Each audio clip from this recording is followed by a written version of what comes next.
Swayam Prabha. Digital India. Educated India.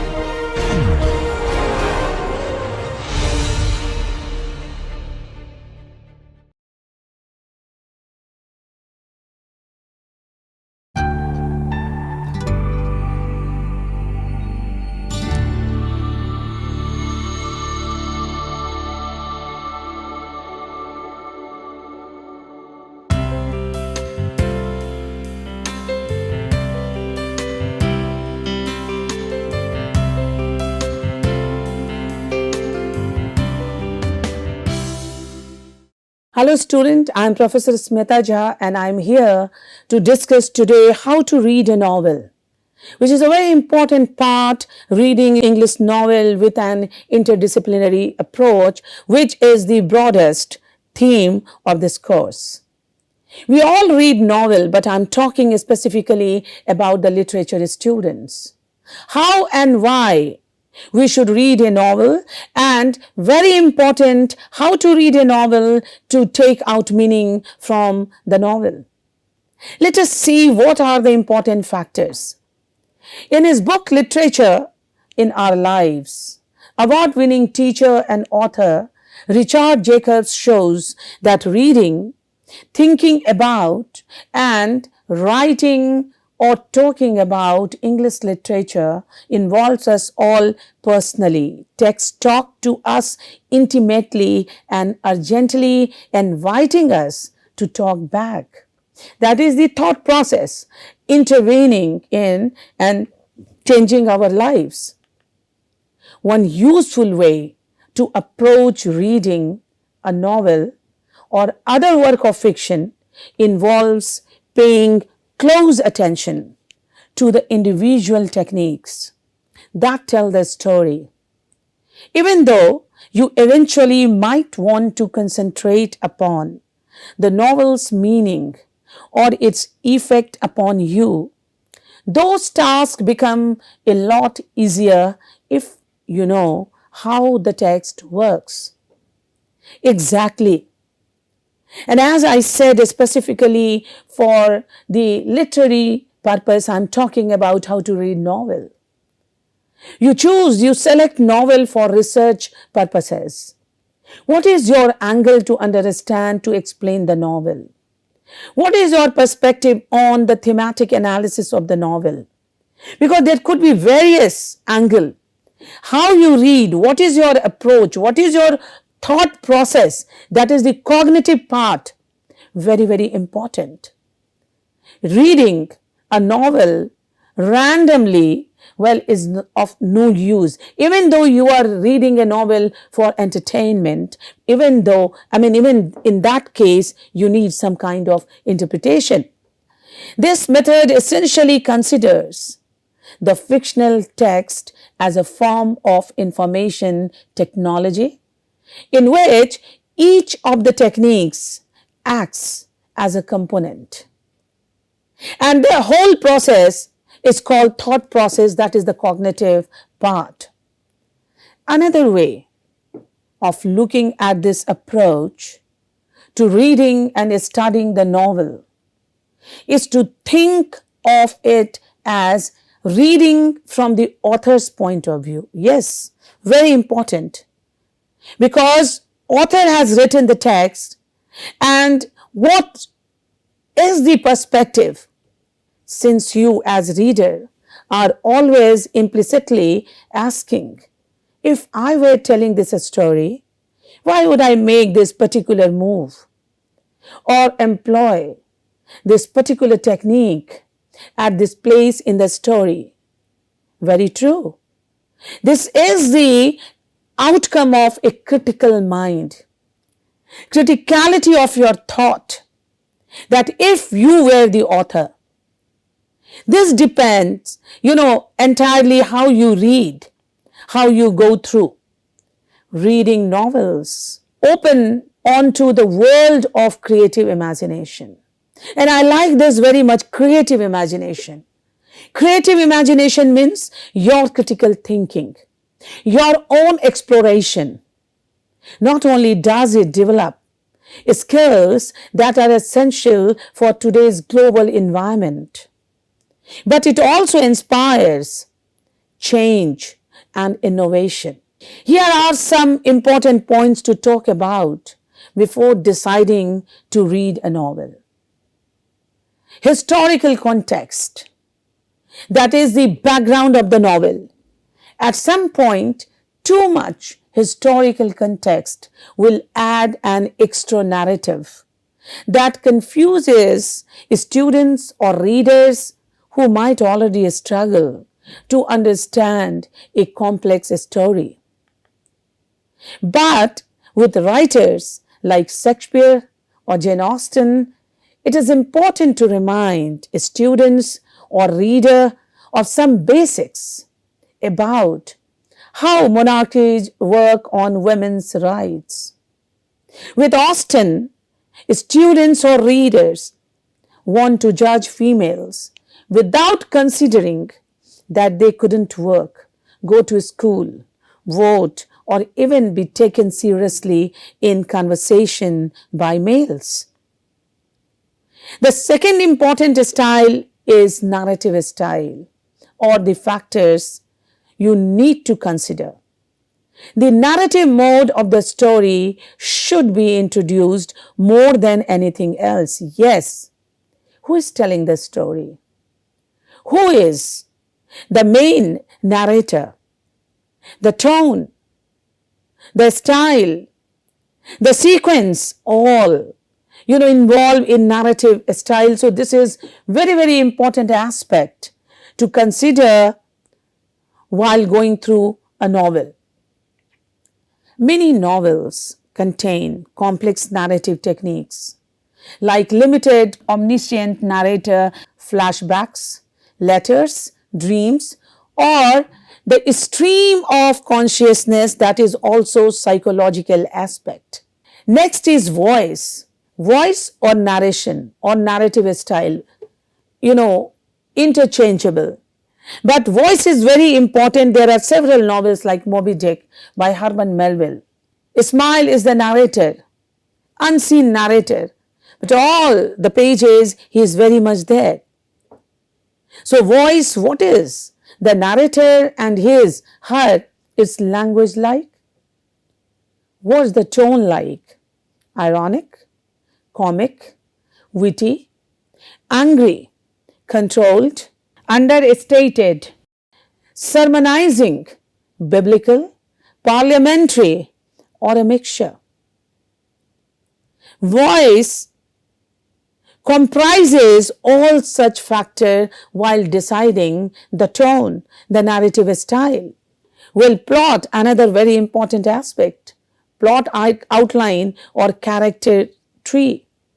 Because when we talk of novel, novel is different from short story.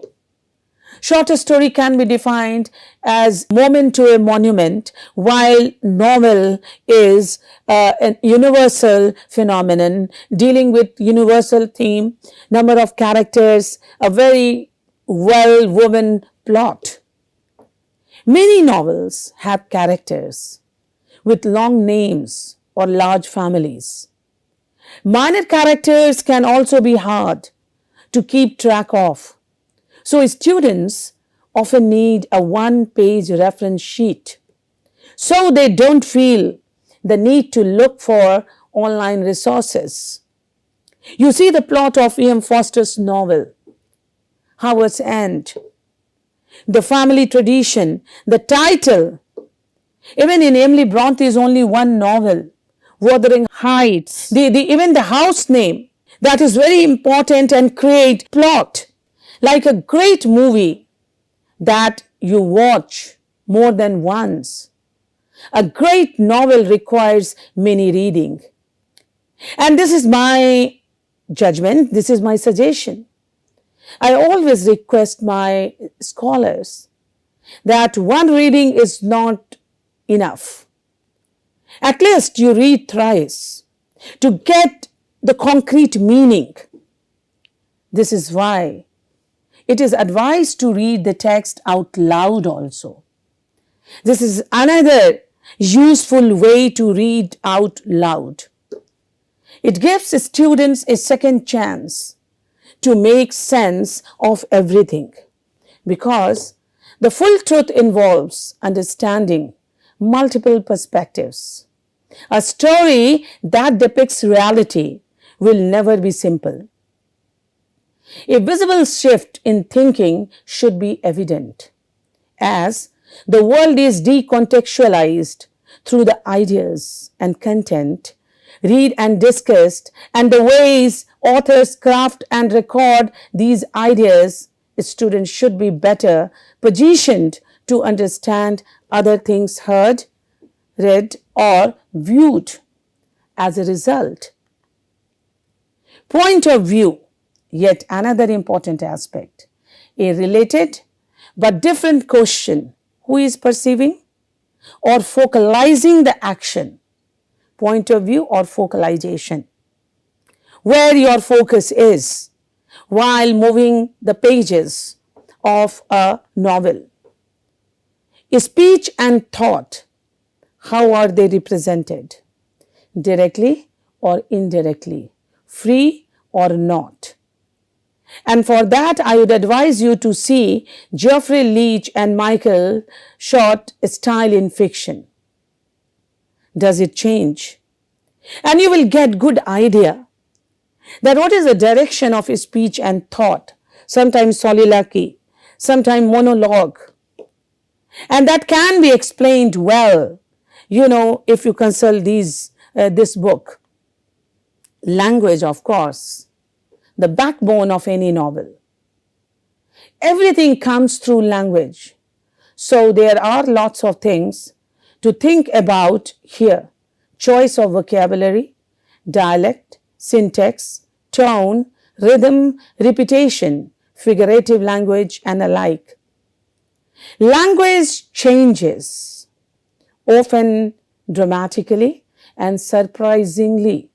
So remember to look words up in the OED or in other reliable sources. What is the rhetoric like?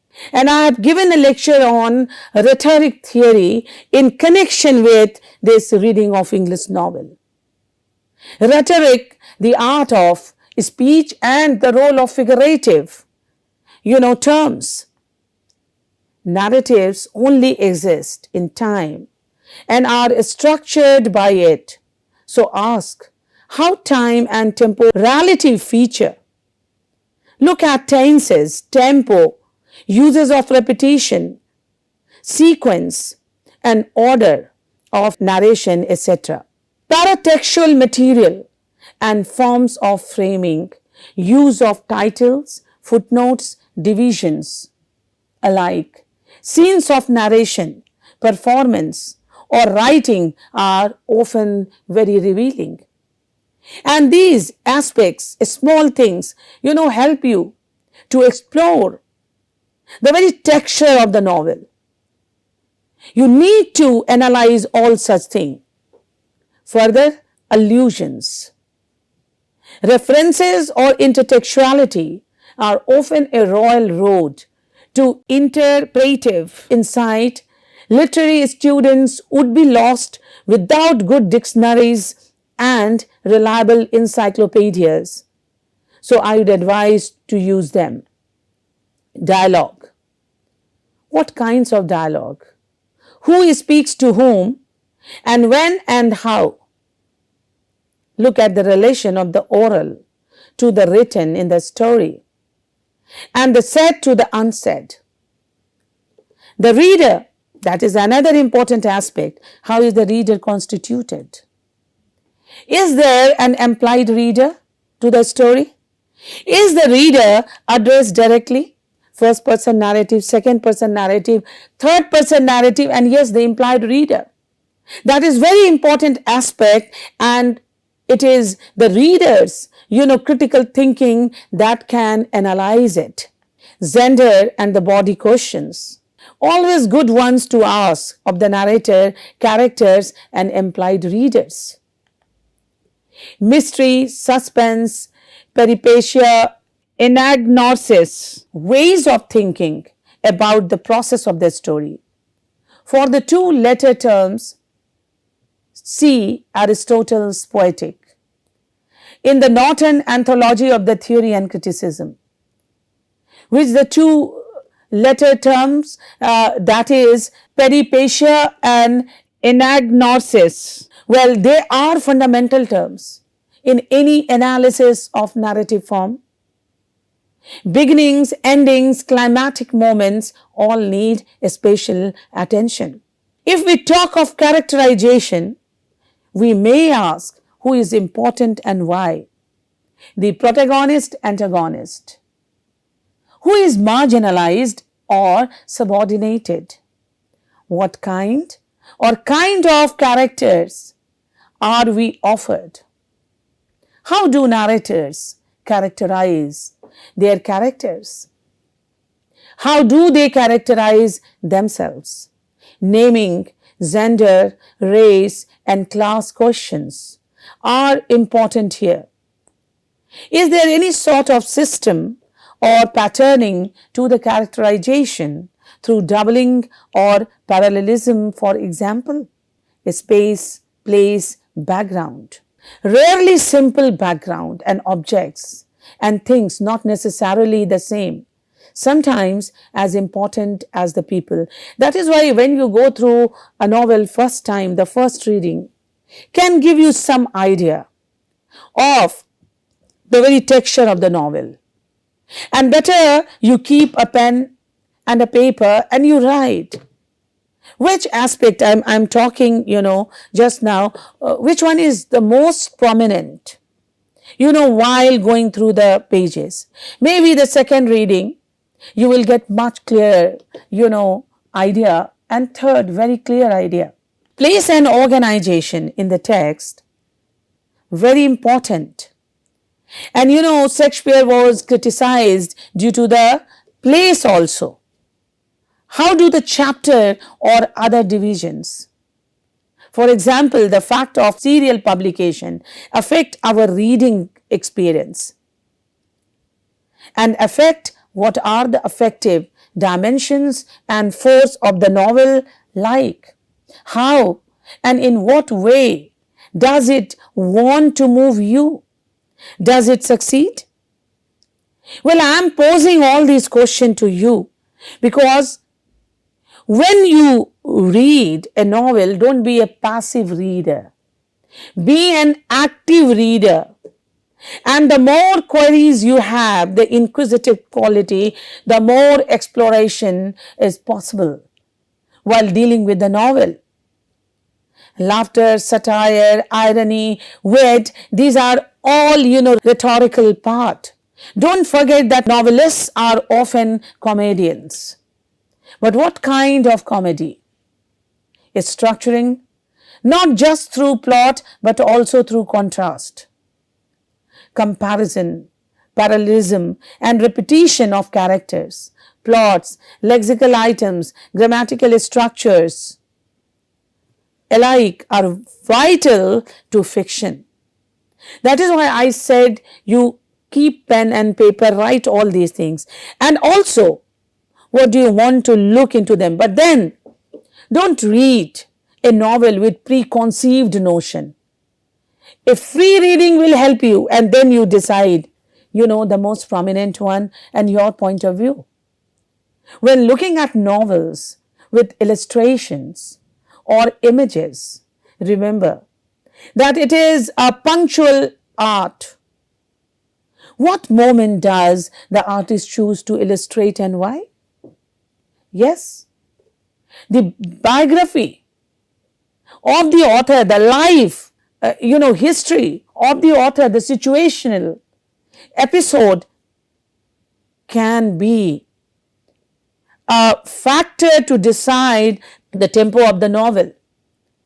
How does the picture relate to the narrative of which it is a part of the text it accompanies? Does it deviate from it or supplement it in any way? What is its style? Is it realistic, grotesque, picturesque? And is it appropriate? Like Wuthering Height, Now we can say gothic, grotesque, macabre, due to the appearance of wuthering height and the character residing in that house. So the factors, the characters, the environment, all are very important to decide what is the formal organization of the picture. Where are we encouraged to look? What does it allude to? Other pictures in the same text, does it make other cultural references or allusions? Keep your mind, full with the questions. Framing bodies, characterization, space, place, objects, all important here. Remember to use high quality reproductions so you can see the detail. If the novel has photographs, now these days we are working intensively on comic graphic novel. So if the novel has photographs, did the novelist take them? The real picture or borrowed from somewhere? Are they found photographs? Did the novelist work with a collaborator? What does this say about artistic collaboration? Are the images degraded somehow? If they are repeatedly photocopied, what is the reason? And you have to explore all these questions. Where appropriate, research what the authors think about the relationship between text and image. Well, with these words, I conclude today's topic. But my point is that first you select novel with the choice of your theme and your subject. And as I said that I'm delivering this speech not randomly. This is specifically for literary purpose. When you select a novel, specifically in humanities for research, you should be very clear in your mind that what kind of subject you are going to deal with. Because selection of the novel is also very difficult. And as I said that you are not supposed to read the selected novel or the select novel randomly with some idea, with some vision. Writing novel from the point of view of the author is totally different. But when you read, that is your perspective. And I like reader response theory. See, in this age of postmodernism, post-colonial age, deconstruction is very important. And in my opinion, yes, you deconstruct the novel. But again, like Rona Barthes, I cannot say that the writer is dead or the dead writer. The presence of writer should be there. You cannot omit, you cannot, delete the name of writer completely. But your interpretation is very, very important. Remember, literature is always open. And due to this flexibility, you have ample choice to select the novel, to go through the gap of the research. Well, the writer has written. Where do you find that you should start with a new exploration, that why he or she has written this? In your research, you come up with your research objectives, your research questions based on the reading of the novel. And that suppose your research methodology, your theoretical framework. Therefore, you need to be very, very serious while exploring the novel. And again, I say that not once, at least 3-4 times you read a novel. You jot down the ideas, the factors, what you think, and very important, the context. In which context you are going through the novel. And what do you think about your further writing? A human mind cannot be passive. So your thought process, the cognitive design, the criticality, critical thinking will help you to explore the various factors I just explained. And as Aristotle said, that a clear beginning, a clear middle, and a clear end. That is the example of a good novel. Complexities, ambiguity can make you, perplexed for some time.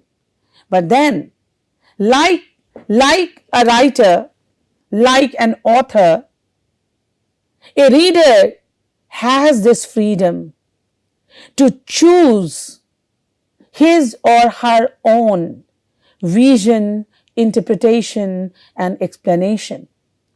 With these words, I would like to conclude the discussion of how to read a novel.